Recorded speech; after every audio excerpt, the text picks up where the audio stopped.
This is still one of my favorite episodes of season 2. And for a change I like Emily's monologue in this one. And again, this is an episode with a flash forward, so I do not think it is a coincidence that I like this. Though it is a cheap trick, beginning with blood on the floor and letting the audience guess again whose blood it is. As always, it could have been anyone besides Emily, of course. I enjoy when they use transition like these, with Victoria looking into the fire and Emily at the beach emerging from the flames. A fitting metaphor for her flaming rage that fuels her need for revenge. I think this was the first scene with her and Aiden at the beach. I enjoyed those scenes very much and used it often in my YouTube videos. The scope of the ocean and the waves really gives you this timeless feeling and increases the emotional bond you feel with these two. Even before I saw the solution why David had her admitted in the first place, I was on Aiden's side. Emily knows that her mother was engaged with Gordon Murphy, a henchman of the Graysons, and she found those pills that belonged to her mother, which explains her foggy memories about visiting her mother in a mental institution. It is the same problem as with her father in season 4. Major spoiler alert. When he came back, she could not know how all this time that passed and the traumata he experienced had changed him. The same can be true for her mother, and it is even worse as she is truly sick. Emily cannot know how she will react. The chance that she recognizes Amanda is slim because she had not seen her since she was 4-year-old. And Emily has still Fauxmanda to pass along as David's and Kara's daughter. But if she wanted to reveal herself, she cannot possibly trust that Kara could keep her secret even if she wants to. Finally, finding her could mean danger and many hurt feelings for Emily, cause of the state her mother might be in. So Aiden has a point in trying to avoid for Emily to finally meet her mother. About Grayson breakfast. I like how Daniel is overdoing his supportive role. His behavior is really suspicious. So no surprise here that Conrad is using Ashley to spy on him again. About Fauxmanda moving out. As sad as it was, I was proud that Fauxmanda stated her point and made Jack think about the consequences of his words. He hurt her, and since she finally found out that she must not endure getting hurt by people she loves, Fauxmanda is moving out. A smart move in order to improve their relationship in the long run. I like that Emily is finally bringing Fauxmanda into the loop, even though it is likely to make her help her again cause of her attachment to Emily and their shared background as orphans. About Emily's version of the journals. There are two things I hate about this storyline. First, was there no other way to get Victoria talk about David Clarke and his wife? Could Fauxmanda not confront her firsthand? I mean, she already was threatened by her, so what was there to lose? And second, why did they just made up a version with all the things we already knew? Was there no way to put in some new interesting fact that Emily found on that hard drive, for example? Would have been a good opportunity to let us know something new about her mother, or a new secret Victoria kept. About Emily, Nolan and Padma again. I like how Nolan reacts when Emily is coming, and he makes even her blush. He is all smiles as if his lover is walking in. So again, I cannot blame Padma for assuming they're together. The way he dropped all he was working on immediately when Emily called in an earlier episode really underlined that assumption. Though I never saw them as a romantic couple, it has something appealing. They are both smart, good-looking, and Nolan with his humor can definitely balance out Emily's cold and rational character. I do not like that Emily is keeping Nolan out of the loop in the beginning of season 2. They seem to drift apart, especially when he got more and more involved with Padma. However, I can understate him in season 3 that after 3 years he is willing to put the revenge agenda behind and get his life back. He was never that driven like Emily, and he had definitely not the same amount of loss to face and not the same background. Emily had a long time to cultivate her hate and appetite for revenge, while for Nolan it was a nice diversion. About Nolan's father dying. I know some hate these kind of storyline and Nolan having daddy issues as you call it, but I think it is fitting for his character. He is in some kind not very mature like Emily, and many company leaders or innovators have that inner drive to prove their parents that they are worth something, because they did not get that much attention or love from their parents. So for me his was totally fitting, even more as they reveal that his father was not okay with him being gay. I assume there is some kind of a 10 years gap between him and Emily. So he must have been a teenager in the 90s, and since he never finished college and founded his own tech company when was something about 20. Roughly about the time when he met David Clarke and later got to know his daughter Amanda. So it must have been the early 21st century when he was outed as gay in the public. Still a time where most of the older people had their problems with gay people. For me it is no wonder that his father could not understand or accept Nolan's lifestyle, since he never learned something substantial in his eyes, and was cultivating a private life that was far beyond anything normal. Now about Emily, Victoria and Fauxmanda. As I said before, I do not like that Emily is putting Fauxmanda near the Graysons and endanger her. Though I understand her need because she is not in the position to ask all those questions, and since Fauxmanda is still pretending to be Amanda, she is the only one who can. Emily cannot use Charlotte for obvious reasons, and she cannot risk exposing herself. And since Aiden is no help, she has to turn to Amanda. I hate that Victoria refuses to talk about Kara. Again, she is refusing to tell the truth and help this girl. And it is so manipulative of her that she wants Fauxmanda to hand over the diaries for the sake of the relationship between her and Amanda's father. If she loved David truly that much, would it not be Victoria's obligation to tell this troubled girl the truth and help her find out more about her mother? Or is she assuming, since she knows her mother is dead, that it would be better if Amanda knew nothing about all the trouble her mother caused David? That would be almost merciful of her.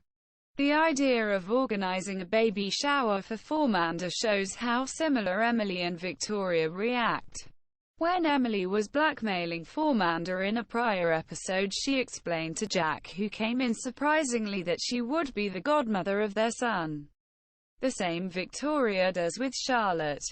Since Victoria cannot separate Charlotte from Fauxmanda, she wants at least control their relationship. The same as Emily tries to control Jack's and Fauxmanda's bond. About Ashley's and Daniel's conversation. I like to see Daniel taking responsibility, even though it just means giving in his own ambitions. Since the ultimate goal here is to take over Grayson Global and screw both of his parents for his own private revenge. But at least he is doing something about his father's bad deeds. About Fauxmanda's cold feet. I can relate to her feelings.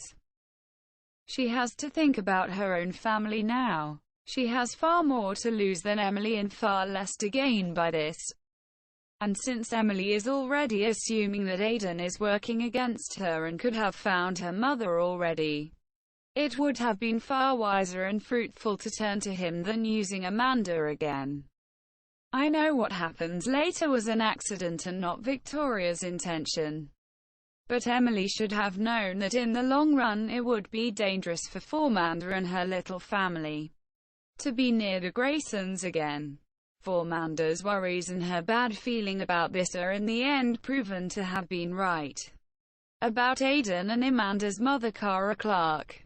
Though I like this down-to-earth and agent-like behavior of Aiden, I think he goes too far with threatening Kara. He knows how mentally unstable she is and must have thought about her being triggered when she is pushed against the wall. However, I must admit that I admire her courage. Here is a young man with a gun threatening her, and she finds a way of taking him out.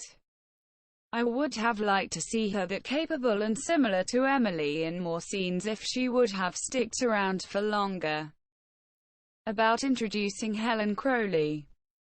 I do not like this scene at all. Her space-like outfit and them meeting in this deserted building.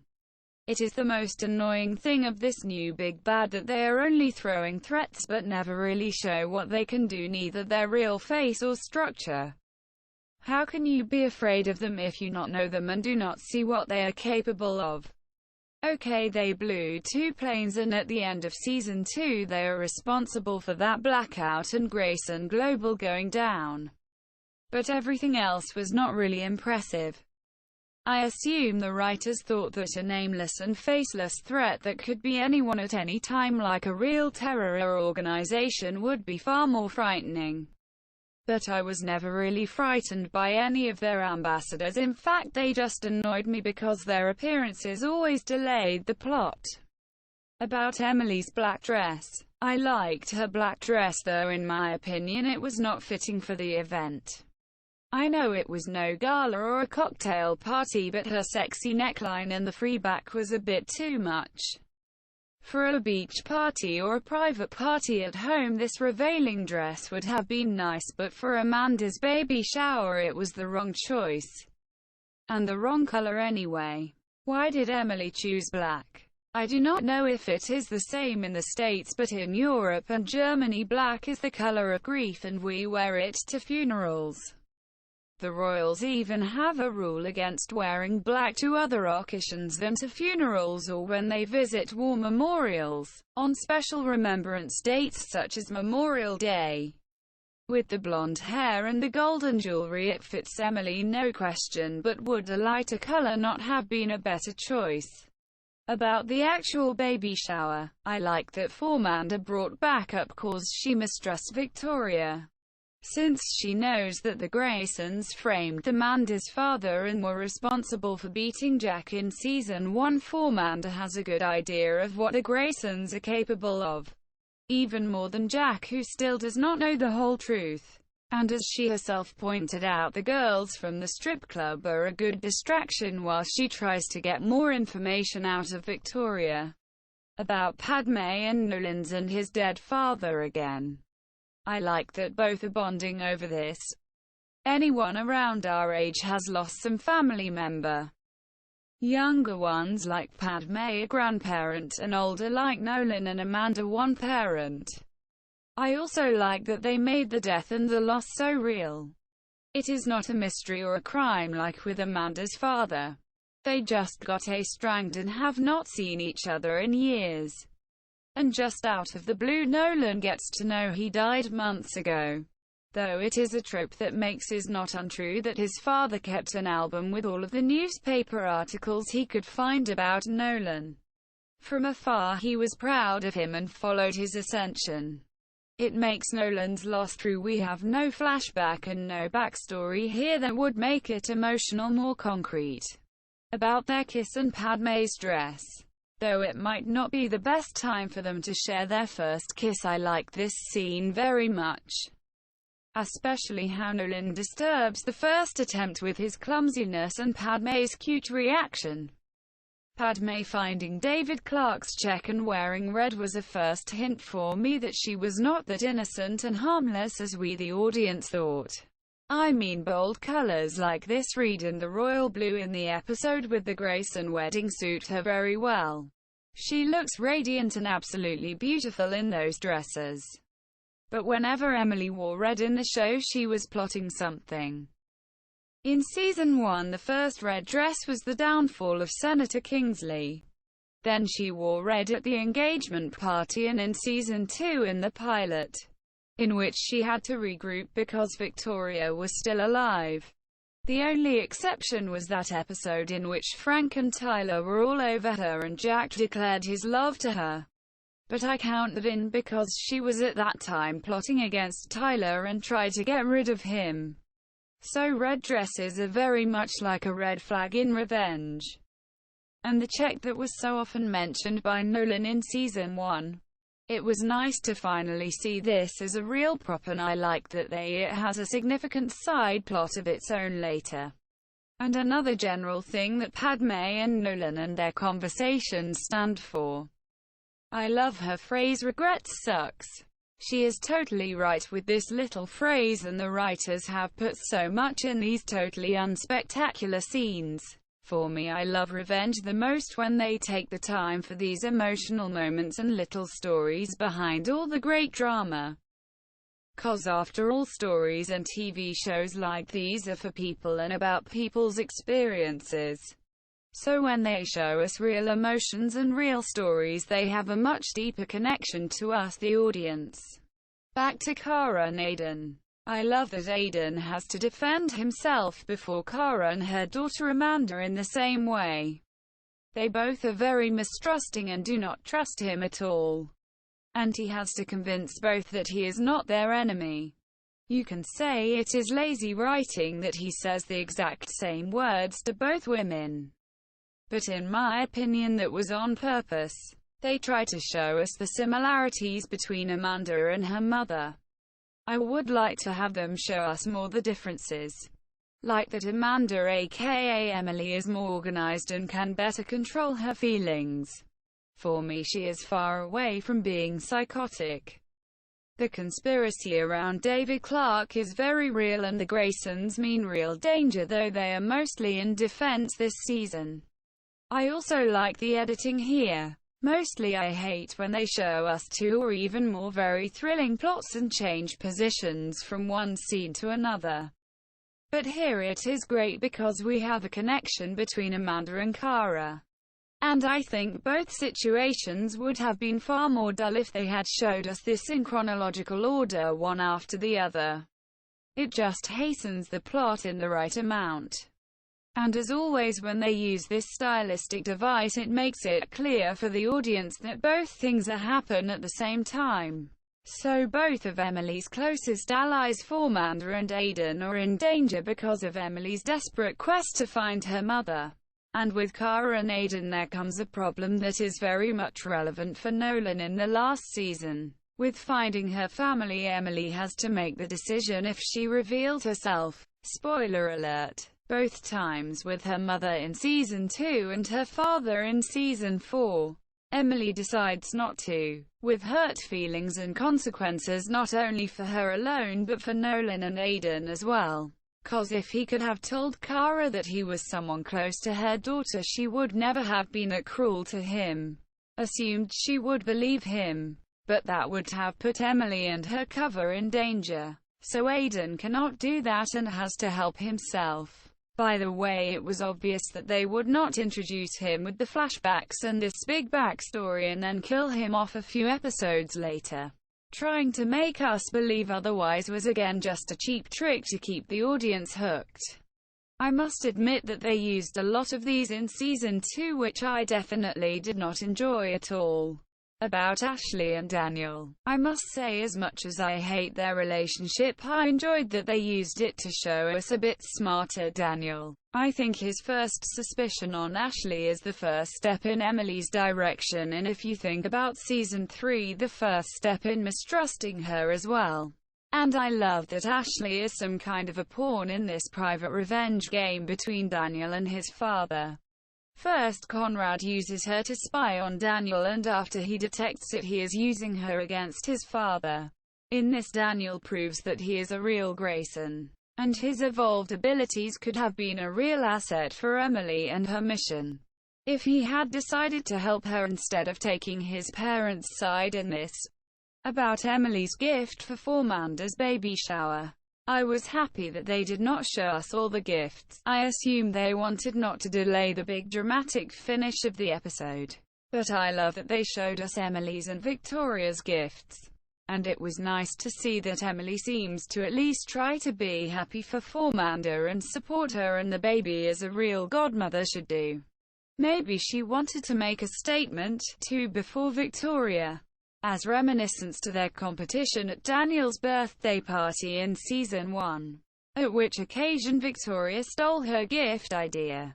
Anyway, I like that we actually see Fauxmanda using the buggy in some scenes in the later episodes. We even see a photograph of her with the buggy in Season 4. points for consistency again. And Victoria's gift takes the plot forward as she tries again to get her hands on the fake diary of David. If you think about it from Victoria's point of view, it is some kind of sad. She still loves this man and tries to get everything she can to reconnect with the memory of him. Very much like Nolan's father, who collected all these articles about his son. She still feels the loss even though she was responsible for David's arrest. About Emily losing the signal and Fauxmanda's fall. I know they had to show it that way so that neither Victoria nor Emily were fully responsible for Fauxmanda's accident, but still culpable. Emily should have cancelled the whole thing as she saw the problems with the transmission and Fauxmanda's heightened tension.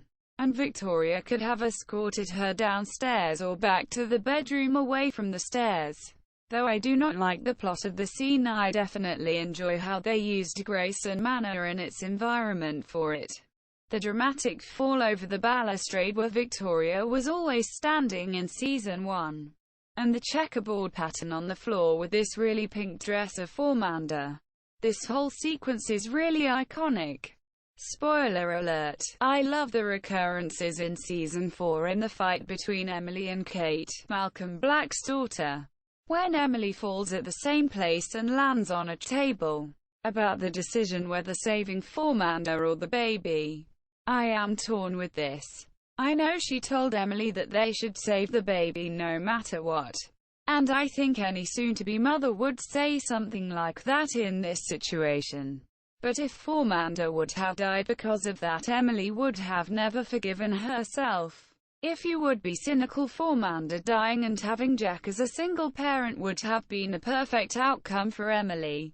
As he would be free and she could have a family with him and Fauxmanda's baby. Anyway, I was happy that Fauxmanda did not die yet and that she could at least enjoy a little happiness with Jack and her baby boy. I love that they show again how Jack falls apart. He is not ashamed to cry and burst out in emotion. And I like that he finally regrets being that rude to Amanda. So they can forgive each other when Fauxmanda is awake again. By the way, the best thing of rushing into hospital and having the baby delivered by C-section was that skip the part with the screaming.